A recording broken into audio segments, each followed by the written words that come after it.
Assalamualaikum warahmatullahi wabarakatuh. Oke guys, jumpa lagi dengan saya di channel terindah Suyadin Arts. Di hari ini kita jumpa lagi, alhamdulillah semua dalam keadaan sehat walafiat tanpa kurang suatu apapun, alhamdulillah. Pada video kali ini saya akan membacakan tentang deklarasi kami yang telah dideklarasikan oleh para tokoh-tokoh bangsa sebanyak 150 tokoh bangsa, yang dibatasi hanya dengan 150 tokoh bangsa saja, dan dihadiri oleh ribuan partisipan, ribuan penggemar dari berbagai wilayah di seluruh Indonesia melalui daring. Tapi saya tidak akan menceritakan sejumlah besar para peserta itu. Saya di sini hanya akan membacakan tuntutan pada deklarasi kami yang dilakukan pada jam 10 sampai dengan jam 12 di Tugu Proklamasi Jakarta Pusat pada hari Selasa tanggal 18 Agustus 2020.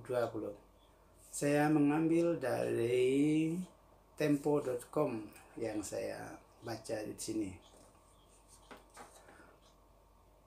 Yang pertama, kami atau Koalisi Aksi Menyelamatkan Indonesia. Dari namanya saja sudah cukup luar biasa, menggema, sedikit mengerikan. Koalisi Aksi Menyelamatkan Bangsa, seolah-olah negeri ini sudah akan memasuki jurang kehancuran, sehingga ada kelompok yang ingin menyelamatkan negeri ini.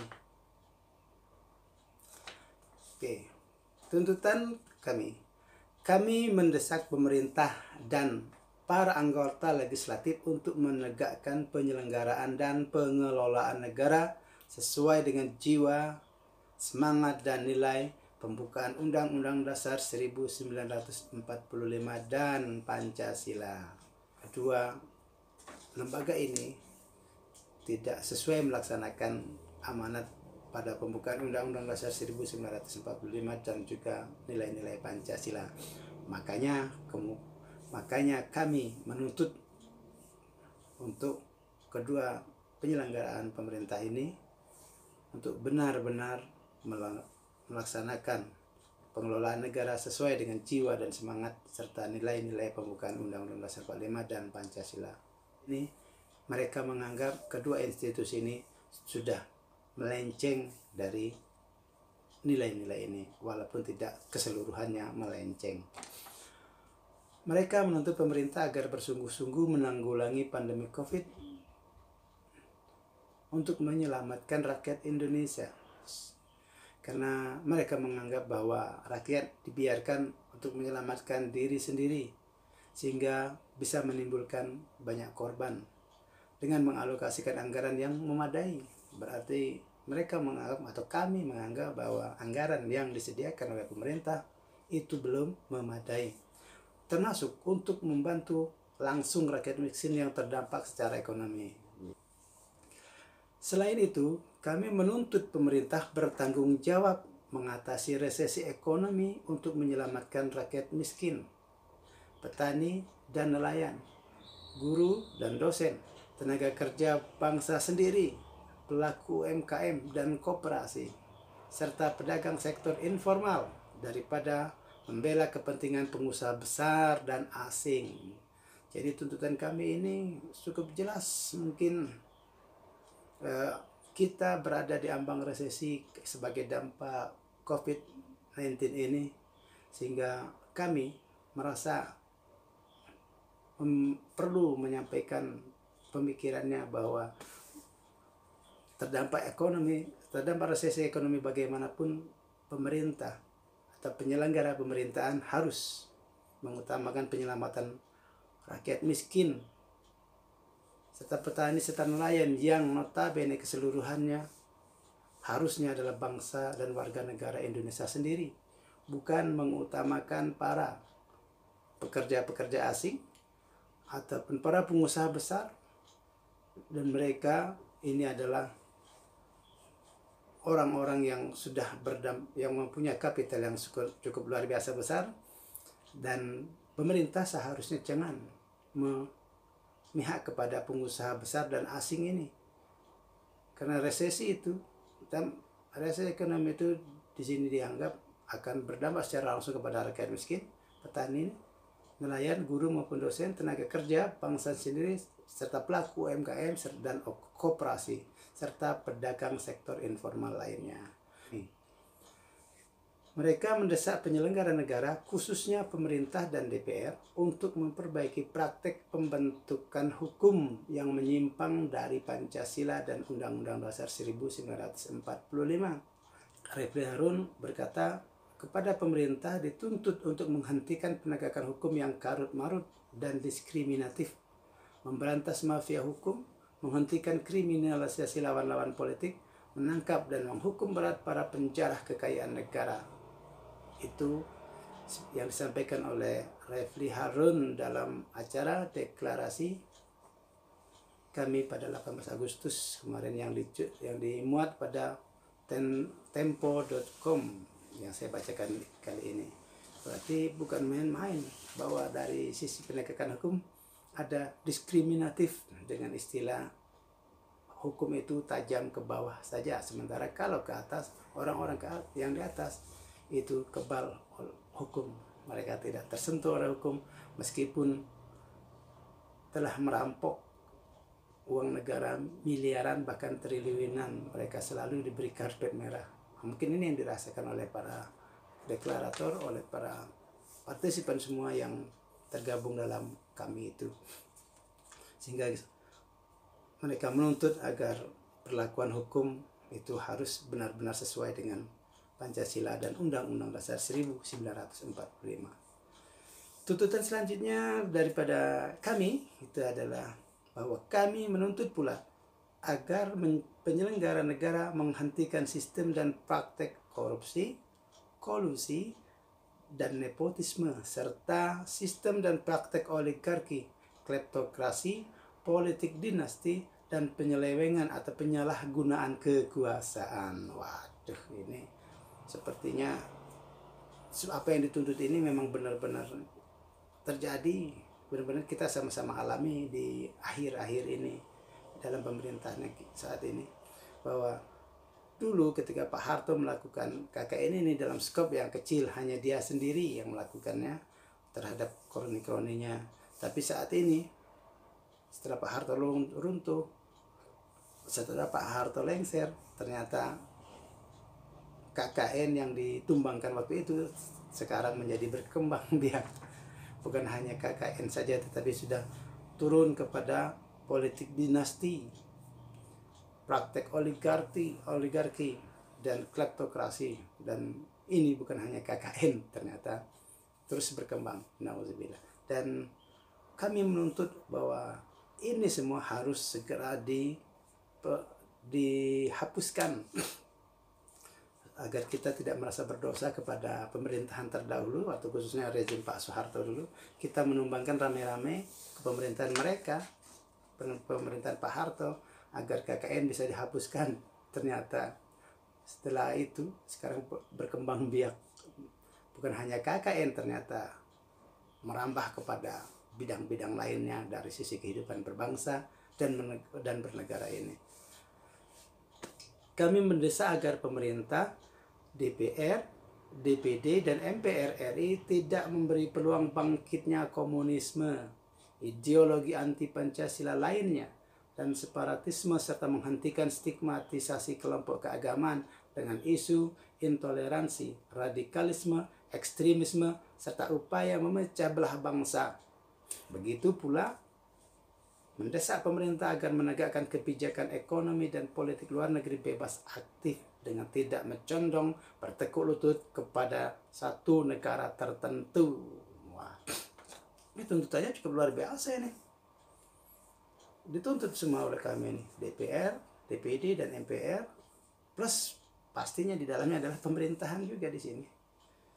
Bahwa aroma bangkitnya komunisme yang sudah tercium itu, lembaga-lembaga negara ini harus segera mengantisipasinya, karena kesepakatan sejarah bangsa Indonesia bahwa PKI itu tidak diperbolehkan berkembang meskipun kita negara demokrasi. Tapi untuk satu, komunisme itu yang tidak boleh hidup di negeri kita ini lagi, dan itu harus kita sama-sama pegang kesepakatan itu.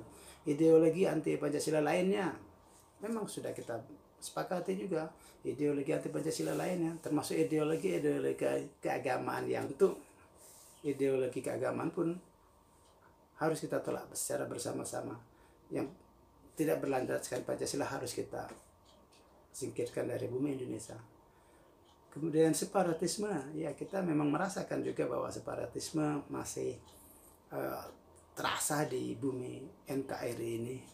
Beberapa daerah masih menginginkan, masih mendendangkan lagu-lagu separatisme, dan ini harus menjadi tugas pemerintah untuk kita hilangkan lagu-lagu atau keinginan-keinginan negara berbagai daerah yang ingin memisahkan diri dari Indonesia. Kemudian menghilangkan stigmatisasi tentang radikalisme, intoleransi, ekstremisme hanya cenderung kepada satu kelompok agama saja. Nah, ini yang membuat kita, negara yang besar ini, menjadi terseok-seok karena kita terlalu mendiskreditkan pada satu kelompok agama saja. Padahal kita adalah Pancasila. Dan kita tidak boleh bertekuk lutut hanya kepada salah satu negara saja, karena negara ini telah memberikan investasi terbesar. Jangan kita membungkuk, jangan kita membiarkan atau memberikan kepala kita untuk diinjak-injak. Mungkin seperti ini penjelasannya daripada kami. Meskipun setiap negara itu bisa dipastikan tidak bisa terlepas daripada hutang dengan negara lain, akan tetapi hutangnya itu harus bersifat win-win solution, saling sama-sama menguntungkan. Jangan kita yang punya hutang terus kita bersediakan memberikan kepala kita untuk diinjak-injak oleh orang yang pemberi hutang itu. Nauzubillah. Jangan sampai kita menjadi budak di negeri sendiri hanya karena kita mempunyai hutang atau hutang dalam bentuk investasi dari negara tersebut. Dan lebih parahnya lagi, jika kita mengikuti faham daripada suatu negara tersebut yang memberi hutang kita, sehingga kita rela melepaskan ideologi kita Pancasila dan lari jauh daripada Undang-Undang Dasar 1945 karena kita berhutang, maka kita rela melepaskan seluruh harga diri kita yang dalam bentuk ideologi Pancasila dan Undang-Undang Dasar 1945. Na'udzubillah min dzalik. Pengamat politik, si Rocky Gerung, juga didapuk membacakan salah satu tuntutan. Ia mendesak pemerintah untuk mengusut tuntas terhadap pihak yang berupaya melalui jalur konstitusi mengubah Undang-Undang Dasar, mengubah dasar negara Pancasila sebagai upaya nyata untuk meruntuhkan NKRI hasil proklamasi 17 Agustus 1945 agar tidak terulang upaya sejenis di masa yang akan datang. Ini juga mengarah kepada satu ideologi, yaitu komunisme. Tuntutan yang terakhir saya bacakan ini yaitu agar pemerintah benar-benar berupaya untuk mengusut secara tuntas pihak-pihak yang ingin meruntuhkan dasar negara Pancasila dan menggantikannya dengan ideologi lain. Tuntutan yang disampaikan oleh Rocky Gerung ini merupakan suatu tuntutan yang bersinergi dari tuntutan pertama hingga terakhir, yang intinya adalah bahwa kami adalah merupakan suatu gerakan moral bagi bangsa Indonesia untuk kembali kepada jalan yang benar seperti yang dititahkan oleh para founding fathers kita, agar negara kita bisa berjalan di relnya berdasarkan konstitusi yang telah disepakati oleh para founding fathers kita. kita mampu mengkolaborasikan antara kesepakatan founding fathers kita dalam membentuk negeri ini dengan faktor-faktor kekinian yang lebih bisa membuat Indonesia lebih cepat mencapai tujuan negara dan bangsa kita ke depannya. Dan demikianlah para pemirsa sekalian, tuntutan daripada kami ini merupakan suatu gerakan moral, dan saya kira isinya semua cukup bagus, dan isinya merupakan tuntutan daripada keresahan warga bangsa terhadap kondisi negara kita yang saat ini memang masih seperti saat ini. Dibilang nyaman mungkin tidak begitu nyaman, dibilang sejahtera mungkin tidak begitu sejahtera, dibilang baik-baik saja mungkin tidak begitu baik-baik saja. Makanya adalah kami yang melakukan gerakan agar pemerintah kembali kepada jalan yang benar sesuai dengan Undang-Undang Dasar 1945 dan Pancasila sebagai landasan negara kita. Semoga apa yang dilakukan oleh kami akan mendapat respon yang positif dari pemerintah, sehingga kita sama-sama membangun bangsa ke depannya menjadi negara yang lebih maju lagi, yang lebih jaya dalam hidup bersama yang berkeanekaragaman ini, dan tidak saling memaksakan kehendak dan tidak saling menihilkan pendapat masing-masing. Demikianlah, semoga bisa memberi manfaat pada ulasan saya pada video kali ini mengenai kami dengan berlapang dada, dengan berlapang pikiran, dan tetap semangat untuk mencapai kesejahteraan bersama. Billahi taufiq wal hidayah. Wassalamualaikum warahmatullahi wabarakatuh. Don't forget to subscribe video ini, share kepada kawan-kawan kita semua. Thank you for watching.